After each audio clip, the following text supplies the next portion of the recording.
Bienvenue, chers fidèles de l'émission Majuscule Propos. Toujours encore un plaisir d'être avec vous.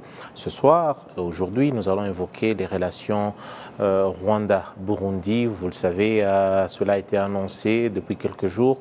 La fermeture des frontières entre le Burundi et le Rwanda, c'est une décision qui émane du gouvernement burundais pour des raisons qui sont les siens. Aujourd'hui, on doit voir certaines des raisons évoquées par le gouvernement du Burundi, mais surtout, on va se poser la question de savoir est-ce que cette fermeture était-il prévisible? Et déjà, cette fermeture, comment est-ce qu'elle est vécue du côté du Rwanda? Quelles sont les réactions du côté du gouvernement rwandais, mais également quelle est la lecture que font les analystes politiques à ce sujet? On va également voir déjà le climat qui règne au sein de la région où se trouve le Rwanda et le Burundi. Est-ce que le climat qui règne dans la région aurait-il son pesant d'or dans ce qui est en train de se passer dans cette fermeture des frontières? Et surtout, on va voir les implications de cette fermeture. Pour en discuter et comprendre les tenants et les aboutissants, nous sommes avec Rudatsimburwa Albert, un homme averti, un journaliste et surtout analyste politique. Il connaît bien la région. Bienvenue Albert, c'est toujours un plaisir.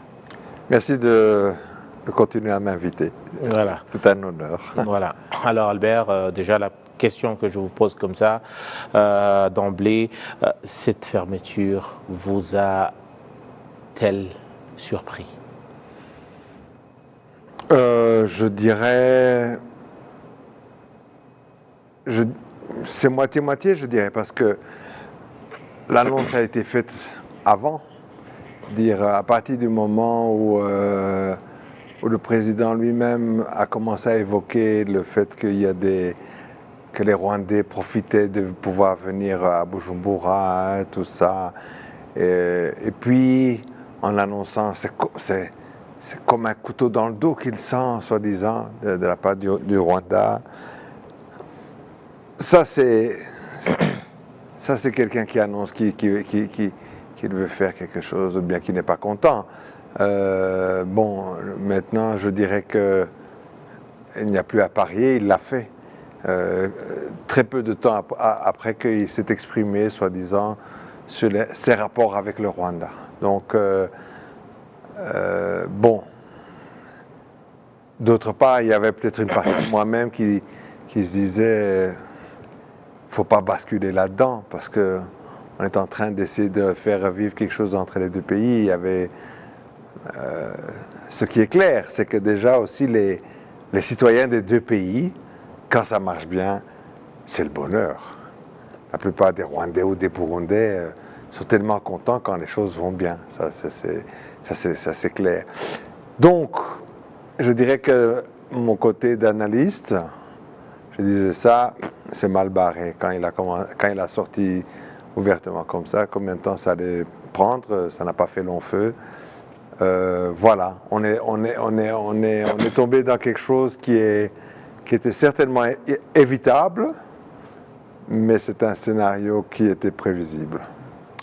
Scénario qui était prévisible. Allons également suivre ce reportage de nos confrères de Africa 24. Déjà, là-dedans, on va suivre déjà le représentant du gouvernement burundais qui déjà évoqué les raisons. Et dans ce reportage également, on va voir les propos tenus par le président burundais il y a de cela quelque temps, juste dans son discours de fin d'année. On va revenir après pour également discuter et surtout comprendre et lire entre les lignes les propos des uns et des autres. La fermeture unilatéralement décidée de la frontière commune par le Burundi est une mesure malheureuse, a réagi le gouvernement rwandais. Le 11 janvier 2024, le ministre burundais de l'Intérieur, Martin Ninteretse, a annoncé que le pays suspendait ses relations diplomatiques avec le Rwanda et a commencé à expulser les citoyens rwandais du territoire. Le Rwanda regrette l'impact de la fermeture de la frontière burundaise sur la circulation des personnes et des biens au sein de la communauté d'Afrique de l'Est, tandis ainsi que le Burundi dénonce des pratiques rwandaises qui plombent les relations de bon voisinage. Nous avons fermé nos frontières. Quiconque essaye d'y rentrer ne passera pas. La décision a été prise après avoir constaté que nous avions un mauvais voisin, le président rwandais Paul Kagame. Nous avons arrêté toute relation avec lui jusqu'à ce qu'il revienne à de meilleurs sentiments. Les liens entre le Burundi et le Rwanda se sont dégradés après l'attaque du groupe rebelle Résistance pour un état de droit au Burundi, le groupe Red Tabara, dans la localité burundaise de Gatumba, le 29 décembre 2023, qui a fait 20 victimes. Les autorités burundaises ont explicitement accusé le Rwanda de soutenir cette faction militaire dissidente. Des tensions diplomatiques ont été évoquées par le président Evariste Ndayishimiye lors de son discours du Nouvel An 2024. Tout le monde sait qu'en 2015, après avoir tenté un coup d'État, ces individus se sont réfugiés au Rwanda où ils ont reçu des formations au terrorisme. De notre côté, nous avons tout essayé pour essayer de normaliser les choses avec le Rwanda. La communauté internationale nous avait même félicité quand nous avons décidé de rouvrir nos frontières avec le Rwanda pour permettre à nos citoyens de circuler librement dans les deux pays. Nos voisins du Rwanda avaient apprécié retrouver le lac Tanganyika et les poissons du Burundi, mais là, les autorités rwandaises ont décidé de tout ruiner encore une fois. Les frontières entre le Burundi et le Rwanda ont été rouvertes en octobre 2022 après 7 ans de fermeture. En 2015, les relations diplomatiques avaient été rompues entre les deux pays à la suite des violences politiques au Burundi survenues lors de l'élection pour un second mandat du président d'alors, Pierre Nkurunziza. Par ailleurs, le Burundi reproche au Rwanda son manque de coopération et son refus d'extrader les personnes accusées d'être impliquées dans la tentative de coup d'État de mai 2015.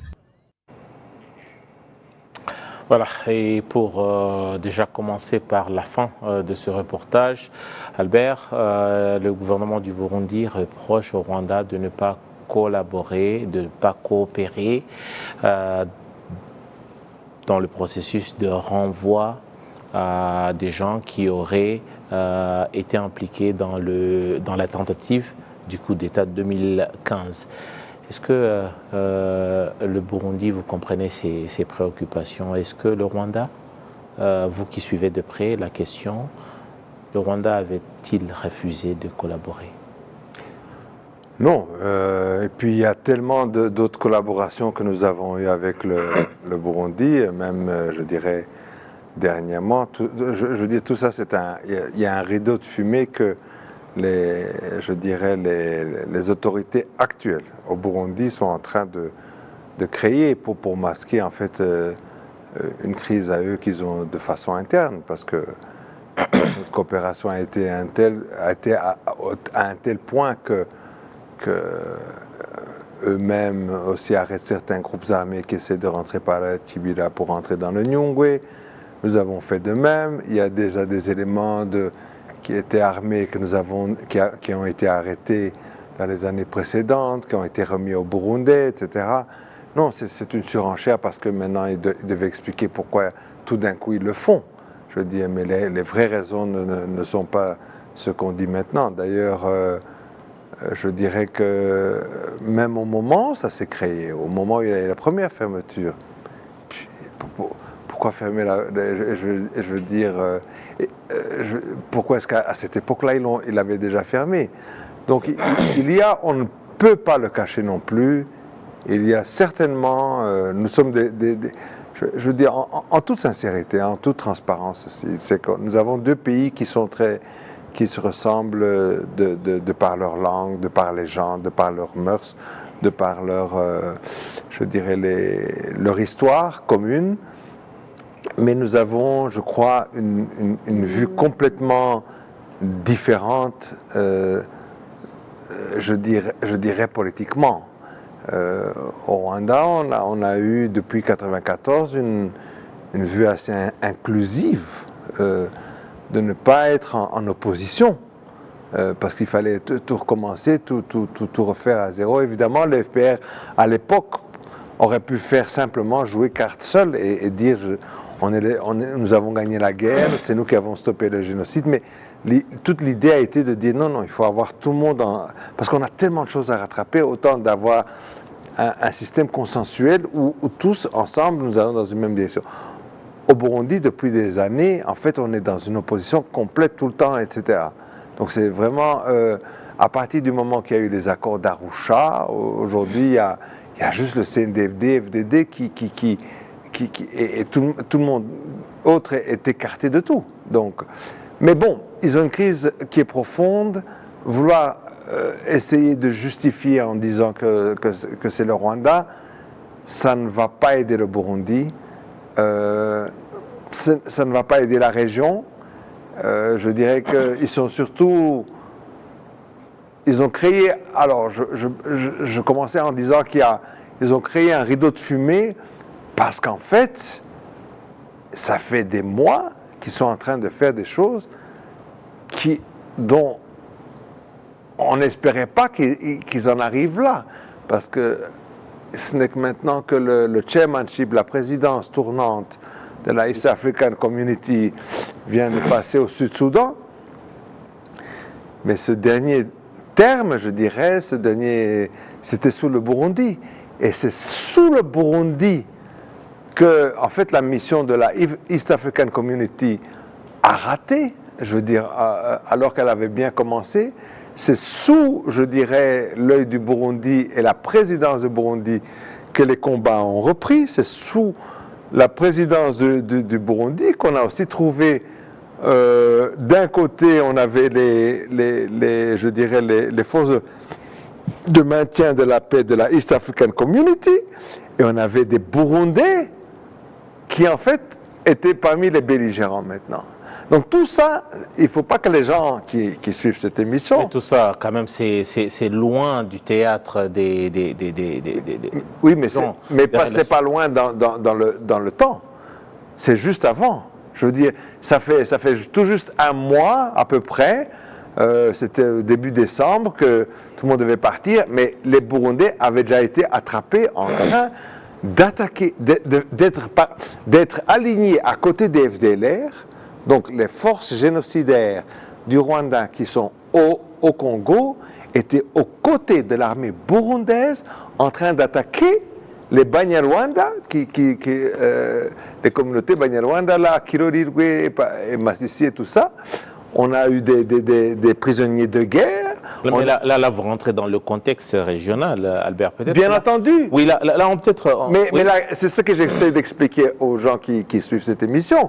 C'est que le fait d'avoir été attrapé là-dedans a gêné tellement le Burundi. Parce que, au lieu d'être des faiseurs de paix, en fait, ils étaient des complices dans un crime contre les Banyarwanda, et en fait, ils avaient trompé toute la région. Et donc, tout d'un coup, il faut allumer un contre-feu. Le contre-feu, c'est quoi? C'est prendre l'occasion d'une attaque qui s'est déroulée au Burundi, qui se fait à la frontière entre le Burundi et le Congo. Justement, parmi les accusations portées par le gouvernement burundais sur le Rwanda, c'est qu'on parle des rebelles des Red Tabara qui menacent la sécurité du Burundi, qui seraient entraînés, équipés. Et dans le reportage, on a même parlé une formation des terroristes qu'ils reçoivent au Rwanda pour menacer la sécurité du Burundi. Déjà, est-ce que vous comprenez déjà cette accusation? Oui, je la comprends très bien. Et la teneur? Oui, je la comprends très bien, mais la teneur n'aurait de la teneur que s'ils nous donnaient des faits, de l'évidence, qui nous disent c'est où qu'ils sont entraînés, par qui, comment, combien. Il n'y a rien. C'est justement une accusation. Et c'est ça que j'explique. On lance un contre-feu, une accusation contre le Rwanda. Pourquoi? Parce que eux, les Burundais, sont maintenant avec le FDLR, les forces génocidaires du Rwanda au Congo. Le Burundi contribue à leur lutte. Donc vous voyez, quelqu'un qui est censé être un allié, quelqu'un qu'on a collaboré, même il n'y a pas très longtemps, sorti de tentatives de coup d'État qu'il y avait au Burundi, que le Rwanda a contribué à ce qu'ils ne tombent pas dans ce guet-apens. Et aujourd'hui, parce que ces gens ont été... Parce qu'il y a des gens qui, sur les réseaux sociaux, disent qu'en fait, le président Ndayishimiye a changé kazakh, a changé de costume, le moment où, après le sommet de Bujumbura, le président de Ndayishimiye est allé à Kinshasa et qu'il a eu un tête-à-tête avec Tshisekedi et qu'il lui a fait un deal entre deux. Que Ndayishimiye aurait touché de l'argent pour faire ça. Même tout cela reste conditionnel. Ça reste conditionnel, même pour moi. Mais ce qui n'est pas au conditionnel, ce qui est un fait, c'est que les forces burundaises sont aux côtés des FDLR en train d'attaquer des Banyarwanda. Et ces Banyarwanda ont été victimes. Ça, ce n'est pas au conditionnel.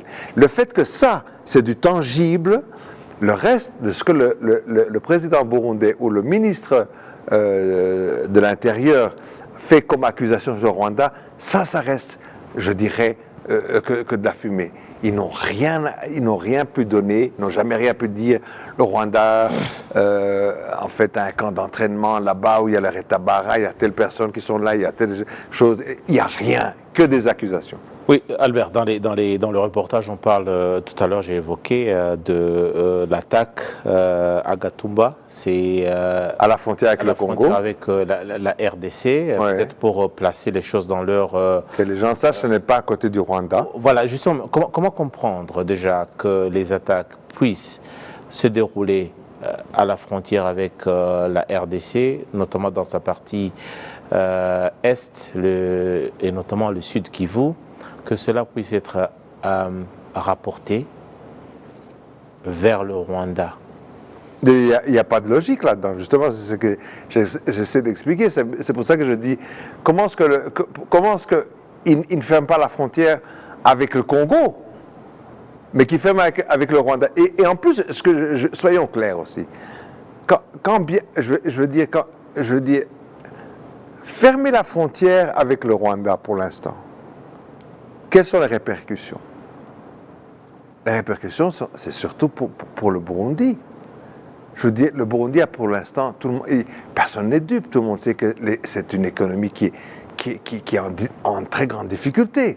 Je dis même les bailleurs n'ont pas envie de continuer à donner parce qu'ils n'ont pas les assurances sur la démocratie qu'ils ont déjà demandé, qu'ils ont déjà négocié avec le gouvernement burundais, mais le gouvernement burundais ne veut pas lâcher du lest, etc.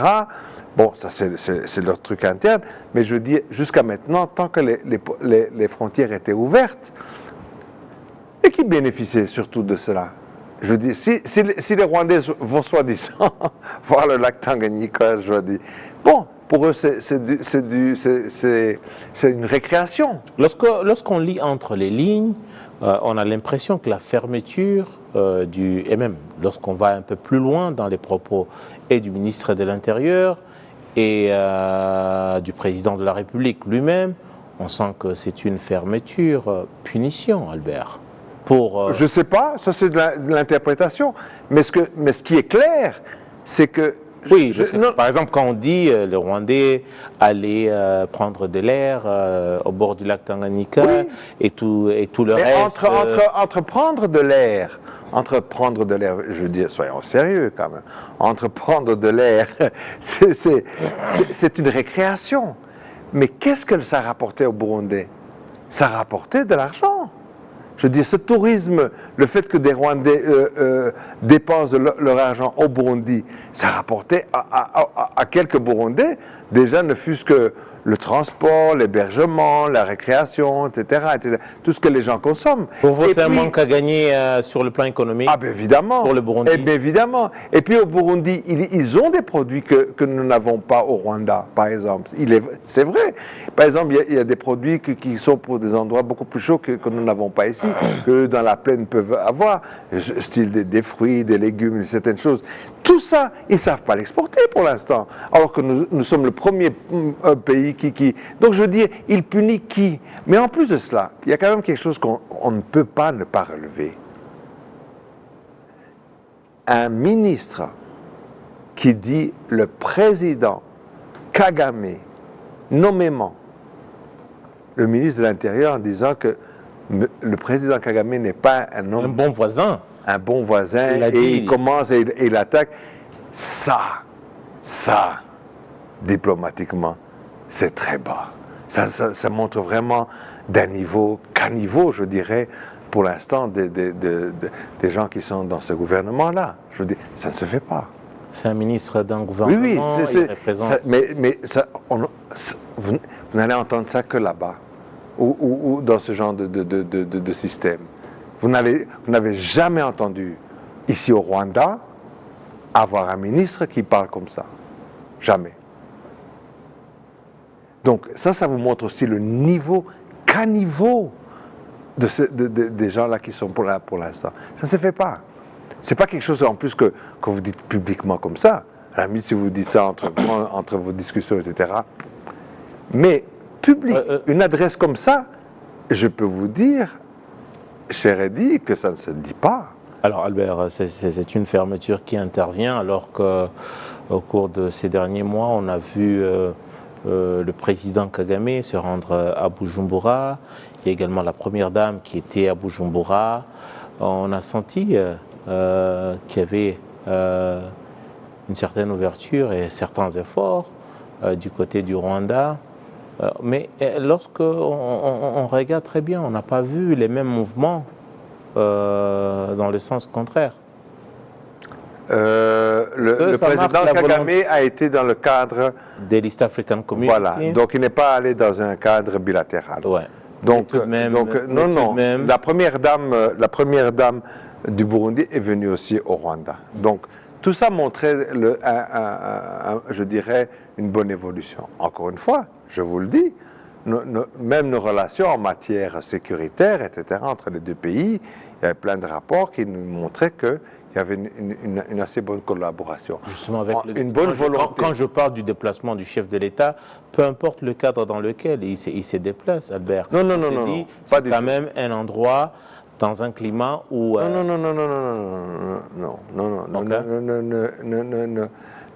Je veux dire, il y a eu un sommet des chefs d'État. Notre président est allé. Ok. Donc, je vous dis, il y a pas de, c'est pas une question entre le Rwanda et le Burundi à ce moment-là. Mais tout ce qui s'est fait à côté après a démontré que ce soit avec même notre premier ministre, oui, etc. Donc, il y avait une volonté de vouloir dire, ok, regardons pour le mieux de nos deux sociétés, nos deux populations. On a même vu par rapport déjà aux provinces transfrontalières, on a vu le rapprochement des gouverneurs. Oui, tout à fait, c'est ça que je dis. Donc, c'est pas surprenant qu'il y ait eu des cadres comme ça qui semblaient produire des fruits. Justement, et tout d'un coup, justement, c'est pour ça que je dis, pourquoi est-ce que le Burundi fait ça? Il le fait, la seule chose, moi je ne veux pas dire que je sais mieux que n'importe qui, ce que je donne, ce sont des éléments tangibles. C'est que les Burundais, qui étaient censés contribuer à la paix dans le Kivu, sont devenus ils font maintenant partie du problème.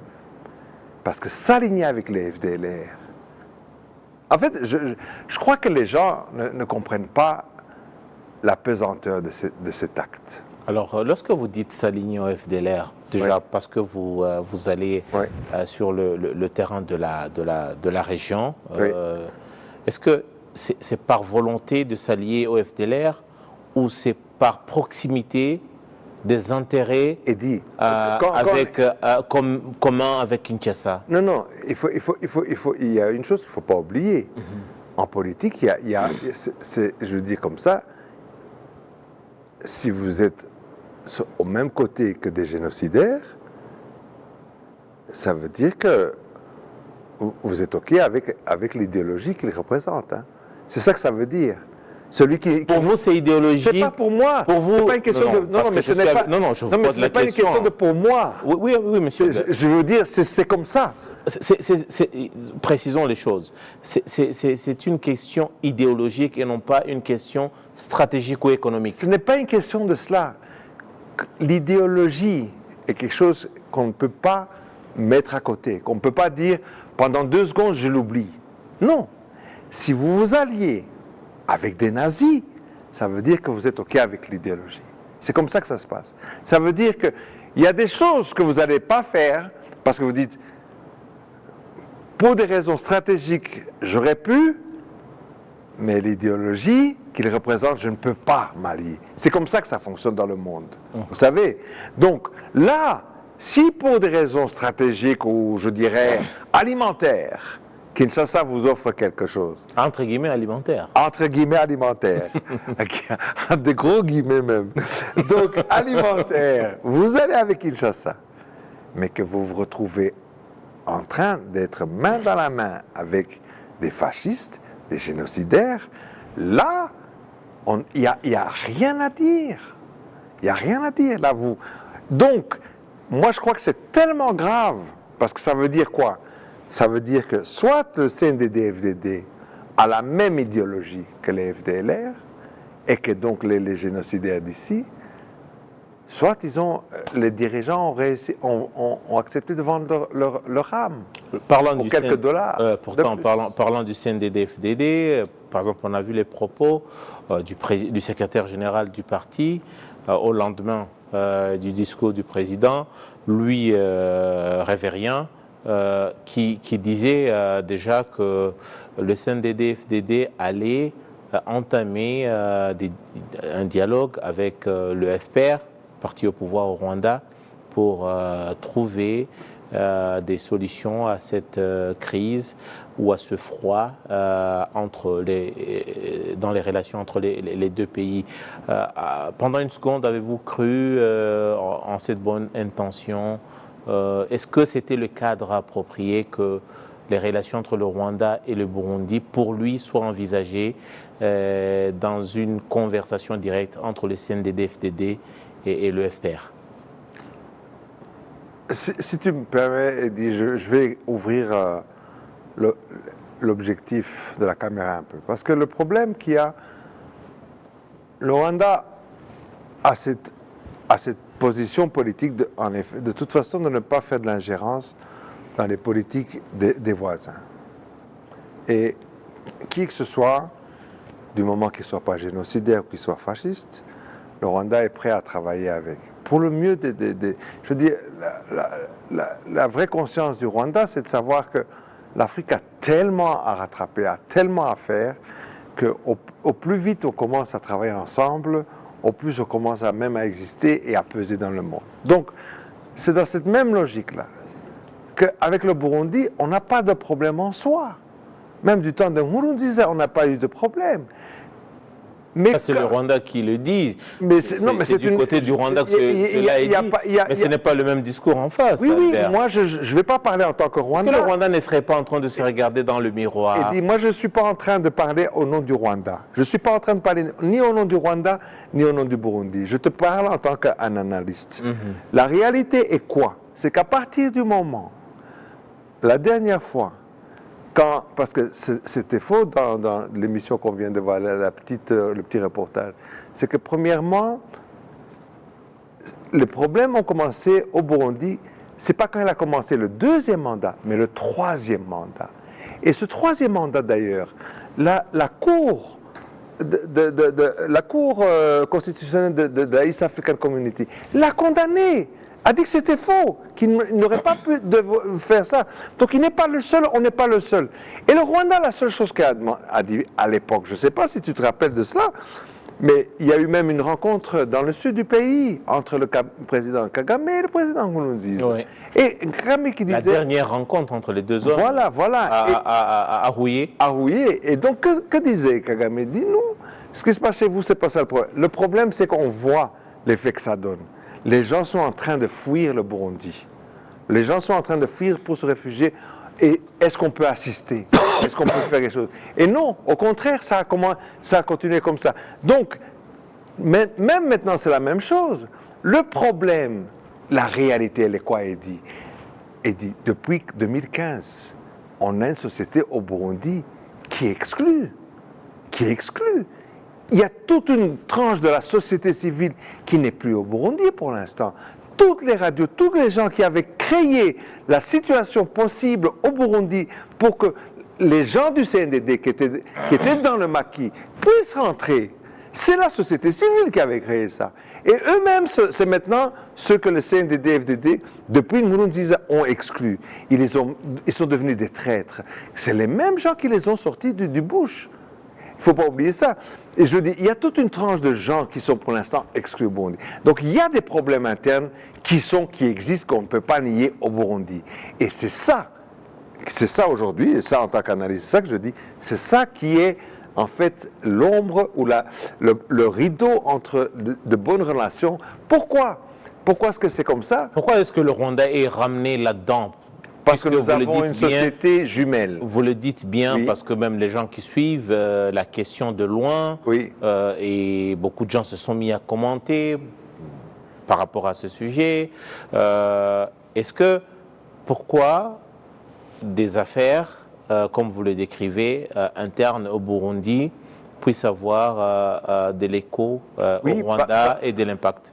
De l'impact, je ne sais pas, mais de l'écho certainement, parce qu'on se veut jumeaux, on parle une langue qui est pratiquement la même, on a les gens qui sont pratiquement les mêmes, qui ont pratiquement les mêmes mœurs, qui ont pratiquement les mêmes types de problèmes.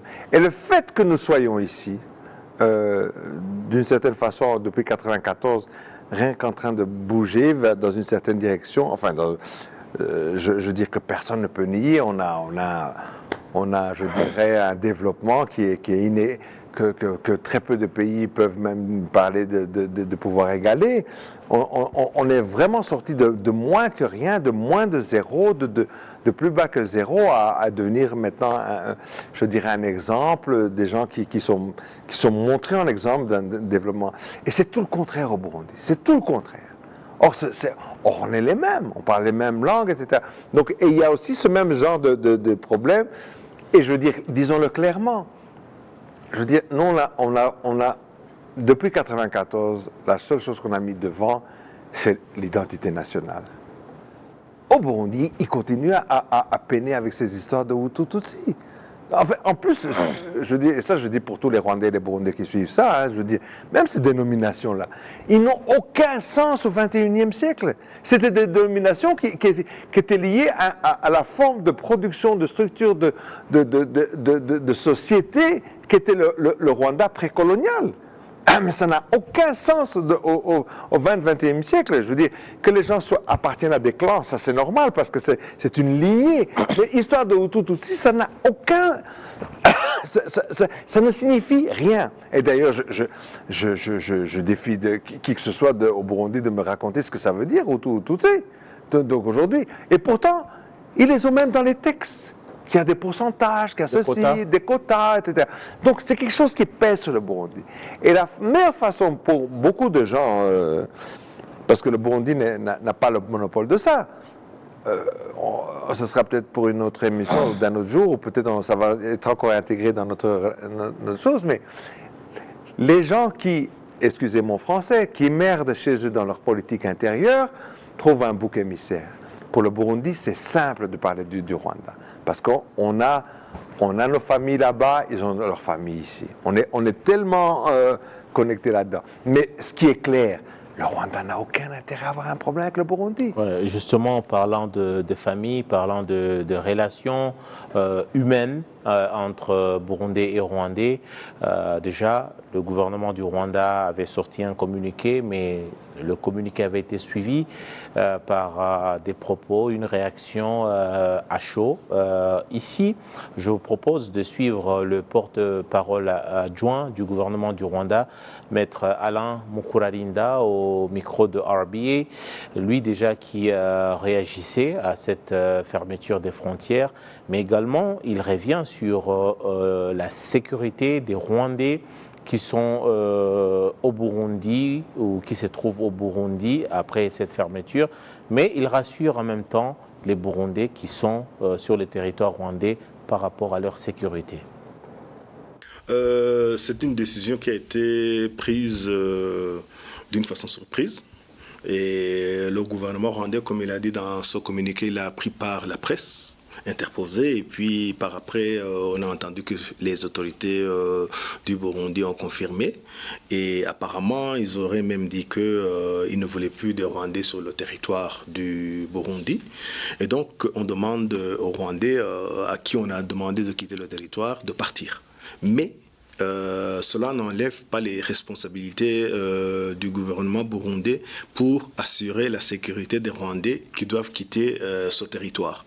Le gouvernement burundais doit prendre en charge la sécurité de tout le peuple burundais et de tous les étrangers qui sont sur son territoire. S'il y en a quelques-uns qui veulent qu'ils quittent le territoire, il doit en assurer la sécurité jusqu'à ce qu'ils arrivent à la frontière du Rwanda. Bien sûr, pour les Rwandais qui sont ici, il n'est plus question où c'est risqué d'aller dans un pays où on a bien signalé, on a bien dit qu'on n'a plus besoin, on n'a pas envie que vous franchissiez la frontière. Et quant à la population du Burundi, au Burundi qui sont au Rwanda, qui restent tranquilles, il n'y a aucun problème avec les Rwandais. Le gouvernement rwandais ne va pas les expulser. S'ils veulent rester ici, ils peuvent rester ici. Leur sécurité sera assurée. Mais s'ils veulent également repartir dans leur pays, le gouvernement rwandais va les aider pour y aller et arriver en paix dans leur pays. Bon, oui, c'est une décision qui met à mal les relations entre les deux pays, qui met à mal les déplacements entre les deux populations, mais le gouvernement rwandais n'y peut rien. La seule chose que le gouvernement rwandais peut faire, c'est d'espérer que le gouvernement du Burundi revienne à la raison, et que les négociations et que les pourparlers qui étaient en cours puissent continuer. Mais de notre côté, c'est pas seulement le fait de ne pas respecter les différentes conventions qui ont été signées entre les différents pays, c'est aussi une contradiction par rapport aux décisions qui ont été prises par les gouvernants, par les autorités, par les présidents de ces pays. Comme je l'ai dit à vos collègues, il y a quelques temps, c'était, si je ne me trompe, le 17 novembre 2022, il y a eu une réunion des présidents à Bujumbura, des pays de l'Afrique de l'Est. Et ils avaient décidé que les groupes armés qui se trouvaient en RDC devaient déposer les armes. Que ce soit les groupes armés locaux, que ce soit les groupes armés étrangers. Une semaine après, à Luanda, ils ont réaffirmé cette décision. Et cette fois-ci, ils ont exigé que les groupes armés déposent les armes, notamment les Red Tabara du Burundi, dont il est question dans ce dossier, les FDLR ou les ADF. Et ce processus devait se baser sur le processus de Nairobi et accompagné par la MONUSCO et la force la force armée d'Afrique de l'Est.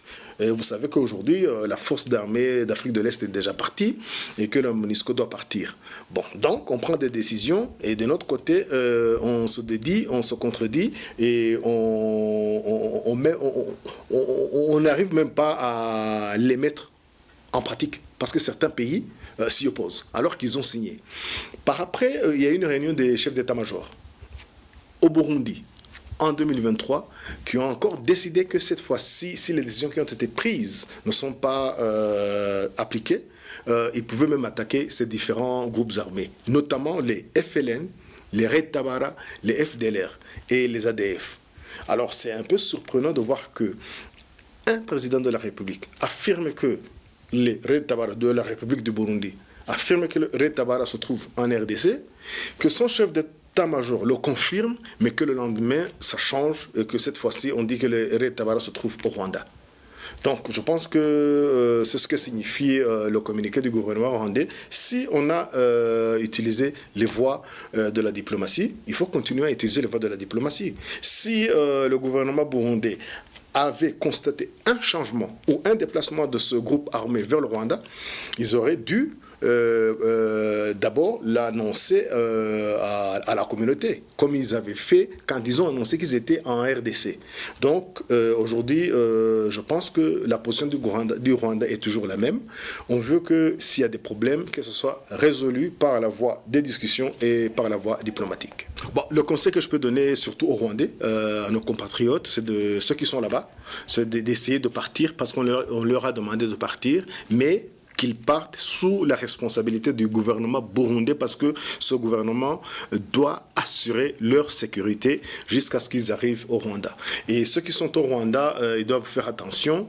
S'ils doivent aller au Burundi nécessairement, obligatoirement, ils doivent se renseigner de la situation, sinon il faut attendre que la situation se décante. Quant aux Burundais qui sont ici, il n'y a aucun souci, ils peuvent rester, mais s'ils veulent partir, il n'y a aucun souci non plus. Alain Mukurarinda, porte-parole adjoint du gouvernement du Rwanda, Albert. Alain se veut rassurant par rapport déjà aux Burundais qui sont sur le territoire rwandais, parce qu'il y en a des milliers au Rwanda, mais en même temps, il demande au gouvernement burundais de prendre ses dispositions par rapport à la sécurité. Est-ce qu'aujourd'hui on peut dire qu'après quelques temps, après la fermeture des frontières, les échos que vous avez, la sécurité des Rwandais est-elle menacée, particulièrement au Burundi? Pas immédiatement, mais il y a un climat, c'est sûr, pas des Burundais même, mais je veux dire, c'est certains milieux qui sont proches du système, etc. Mais je veux dire, c'est incroyable qu'on ait le porte-parole du gouvernement quand même qui doivent le répéter, je veux dire, le dire publiquement. Évidemment que je dirais, la sécurité de n'importe quel ressortissant, qu'il soit burundais ou étranger, va de la responsabilité du Burundi. Donc je veux dire, le Burundi ne peut pas s'en prendre à des individus s'il a un problème, même avec le gouvernement du Rwanda. C'est très important. Et je veux dire, devoir le rappeler, c'est ça qui est inquiétant. C'est ça qui est inquiétant, parce que ça veut dire qu'ici, peut-être, on a des informations que le commun des mortels n'aurait pas. Mais la chose que je crois qui est très importante, même Eddy, c'est d'avoir rappelé que ce blabla, tout d'un coup, sorti du chapeau du président et puis d'un ministre, vient dans un contexte qui ne pouvait pas laisser prévoir cela.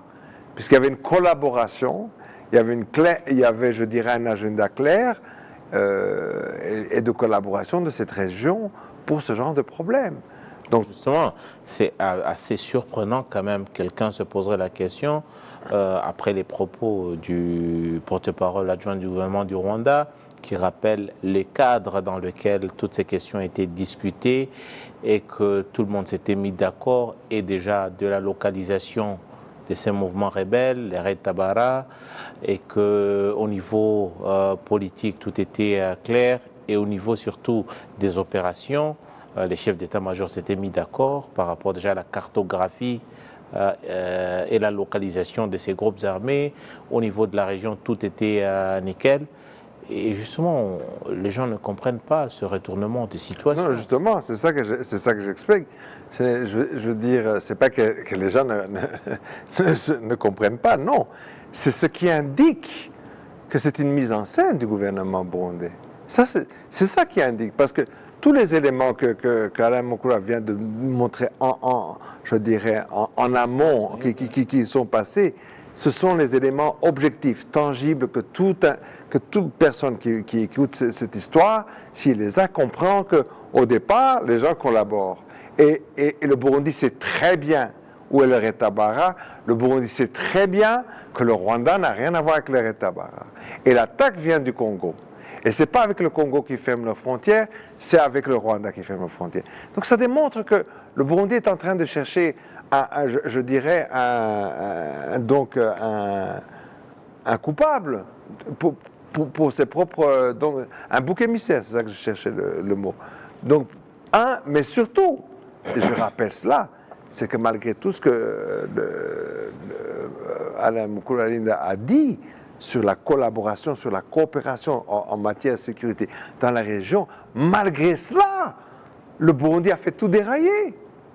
Est-ce que ça ne met pas mal à l'aise le leadership au niveau de la région si on s'était mis d'accord, si tout le monde était d'accord sur le processus et surtout les voies et moyens pour résoudre la question, comment vit la région cette situation, cette fermeture subite des frontières et surtout c'est un climat, doit-on dire, latent? Oui, je dirais que ça ne peut que de nouveau, je dirais, freiner l'intégration de cette région. Je veux dire que ce soit l'intégration économique, collaboration sécuritaire, etc. Je veux dire, c'est chaque fois, je veux dire, bon, de toute façon, même en Europe, les gens ont mis des années avant d'y arriver, mais là, je veux dire, on a tellement d'exemples qui nous montrent quel est l'intérêt, et pourtant, je veux dire, la East African Community, même si on a des nouveaux membres, mais on marche vraiment sur des œufs? Pas sur des œufs, mais on marche vraiment au ralenti, parce qu'il y a toujours quelque chose qui nous remet en arrière. Comme l'histoire du Burundi, de toute façon, tout ça, c'est un pavé dans une mare, là, tout d'un coup. Ça éclabousse tout le monde. Parce que, déjà, Albert, doit-on nous dire la vérité, c'est une fermeture des frontières qui intervient déjà quelques semaines du départ des forces de l'EAC. Alain le disait tout à l'heure, des forces de l'EAC qui sont parties sur une note plutôt négative par rapport déjà aux résultats escomptés sur terrain, et aussi la région qui est d'une manière ou d'une autre divisée. Si on a certains membres de la région qui ne sont pas forcément sur la même ligne. De toute façon, c'est vraiment quelque chose de compliqué, hein, parce que je veux dire... Voilà. Si déjà le problème des fermetures de frontières et le mauvais climat entre le Rwanda et le Burundi intervient, est-ce que la région ne risque pas de s'affaiblir, ou ça ne risque pas vraiment d'arrêter et surtout de stopper plusieurs dynamiques? Je crois que de toute façon, ces dynamiques vont train-train. Je veux dire, personne n'est pressé vraiment, parce que on voit quand même que bon, mon analyse comme ça, à dessous, mais bon, c'est dessous que je crois. Je crois que la plupart de ces pays, surtout que, vous voyez, les pays, hein, ce ne sont pas des pays historiques. Ce ne sont pas des pays avec une civilisation. On ne va pas comparer avec l'Europe, parce que le Kenya n'a jamais existé avant l'homme blanc. La Tanzanie non plus. L'Ouganda non plus. Je dirais peut-être la Somalie a existé, mais le Sud-Soudan non plus. Le Soudan n'a pas existé. Ce sont toutes des créations coloniales. Donc je veux dire, les gens qui sont là-bas à l'intérieur... En tant que nation? En tant que nation. Voilà. Elles n'existent même Vous pas. Même aujourd'hui, en tant que nation, est-ce que ce sont vraiment des nations? Peut-être la Tanzanie, je dirais, peut-être, oui, parce que Nyerere a mis quelque chose. Mais je dis, et encore, donc, en moins, la nation, oui. Donc, tout le monde a un caractère, oui, les Kenyans ont un caractère, les Ougandais ont un caractère, mais ce n'est pas une nation, ce n'est pas une seule langue, ce n'est pas une seule histoire, ce n'est pas une seule civilisation. Mais ils ont les Swahili, Oui, ce n'est que... Mais ils ont quelques points... C'est une lingua franca, ce n'est pas une langue civilisatrice, tu vois. Il n'y a que le Rwanda et le Burundi, en fait, à la limite, qui sont, en plus, ils ont la taille d'une population, parce que c'est un héritage.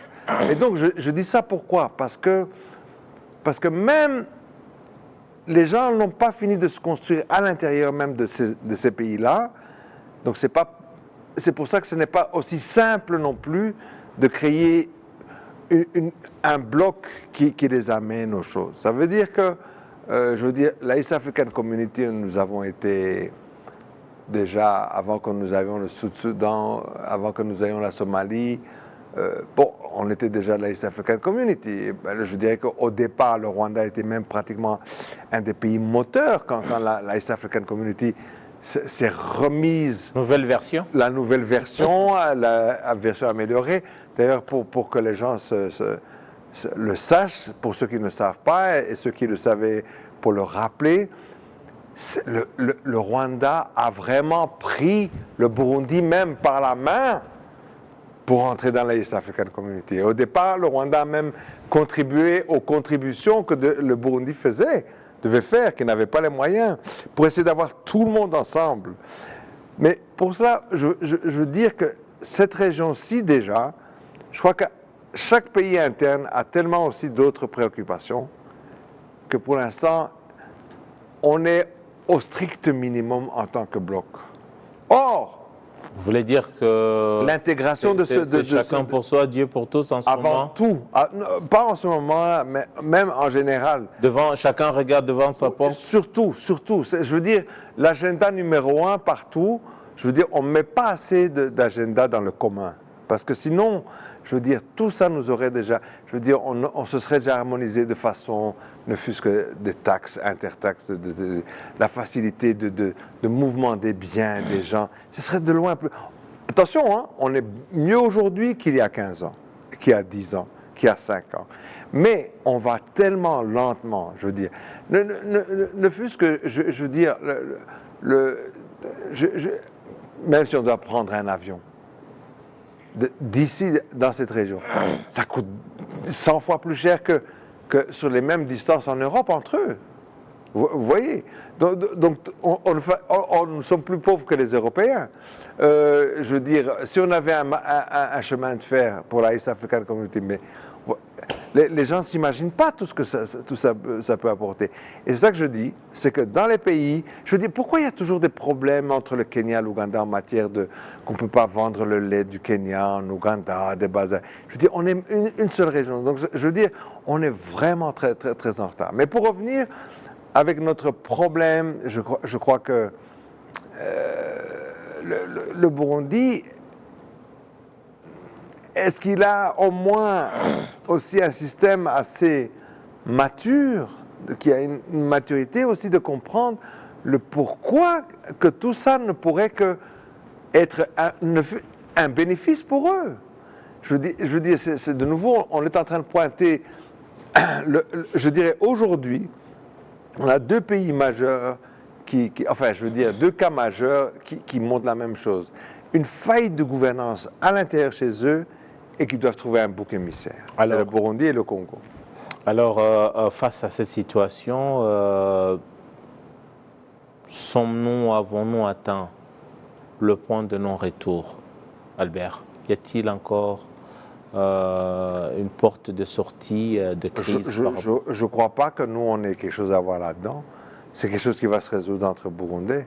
Ça n'a rien à voir avec le Rwanda. Mais ici, on parle bien des relations entre le Rwanda et le Burundi. On parle de ça, mais qu'est-ce que vous voulez qu'on fasse, le Rwanda? Il y a rien. Le Rwanda, qu'est-ce que le Rwanda peut... Et le Rwanda ne sait rien faire dans cette histoire-là. Je veux dire, c'est une question je veux dire, quand les autres vont dessouler, eh ben, ils vont peut-être se réveiller et se dire, bon, il faut qu'on travaille avec le Rwanda. Mais le Rwanda ne sait rien faire. Le problème est interne au Burundi. Donc, je veux dire, aujourd'hui, le Rwanda, ça peut dire simplement que, bon, quand vous voudrez, le Rwanda est disponible à continuer la collaboration. On est frères, on est voisins, on est les mêmes. Mais en attendant, tant que le Burundi ne sort pas de sa propre... Mais je dirais, moi je m'inquiète plus du Burundi. Pas des relations rwando-burundaises.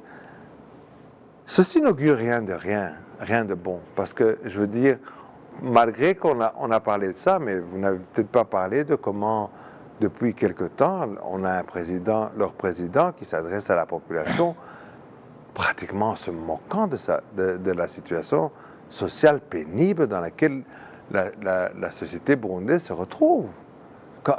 Parce qu'on a parlé de ça, mais je veux dire que les gens qui suivent cette émission sachent que quand le peuple disent qu'ils n'ont pas de devise, que tout coûte cher, et qu'on a un président qui dit « Mais pourquoi vous m'adressez ça? Pourquoi vous n'êtes pas comme nous ?» Le président qui dit que lui, il a une tonne de tomates, une tonne de patates douces, une tonne de millet, etc. Donc, je veux dire, au lieu d'avoir l'empathie, la sympathie pour son propre peuple... Mais l'autre dirait qu'il prêche par l'exemple. Je veux dire, on ne va pas faire de la fausse politesse. Ça, c'est ignoble. C'est ignoble quand des gens ont un besoin et que vous êtes l'autorité supérieure d'un pays, c'est d'abord de chercher comment on aide les gens. Il faut pas. Non, ça c'est être ignoble de dire que pourquoi vous ne faites pas comme moi. Non. Quand les gens sont dans le besoin, certainement pas un président. Et puis quand il va commencer aussi à dire que les homosexuels, il faut les lapider. Les lapider? Mais c'est quoi? C'est des histoires même... C'est pratiquement biblique, cette histoire-là. Donc des histoires qui ont 3000 ans. Il faut lapider des gens parce qu'ils sont homosexuels. Non, mais et c'est l'autorité supérieure d'un pays. Non, là, le Burundi va mal. C'est ça que ça nous montre. Alors pour vous, la solution viendra du Burundi et non pas du Rwanda? Ah oui, non, le Rwanda, s'il vous plaît, je ne crois pas que... Non, c'est un problème burundais, c'est un problème interne à eux. Je veux dire, le Rwanda est maintenant pris comme bouc émissaire, c'est tout. Mais le Rwanda ne peut être qu'un bon voisin en disant, si vous avez besoin d'assistance, on sera là. Albert Rudatsimburwa, merci beaucoup d'être passé dans nos studios pour essayer un peu d'évoquer, surtout de comprendre la situation tendue, doit-on dire, entre le Rwanda et le Burundi et surtout de nous aider à lire entre les lignes et notamment pour ce qui est de notre audience. Merci beaucoup Albert. Merci Eddy. Voilà, merci beaucoup à vous tous et toutes qui avez suivi l'émission Majuscule Propos. J'aurai tout le plaisir de vous retrouver très prochainement pour un nouveau numéro. Je dis grand merci également à toutes les équipes au niveau de la régie pour m'avoir assisté. À vous également. Prenez soin chez vous. Au revoir et surtout restez bien fidèles au programme de la télévision rwandaise.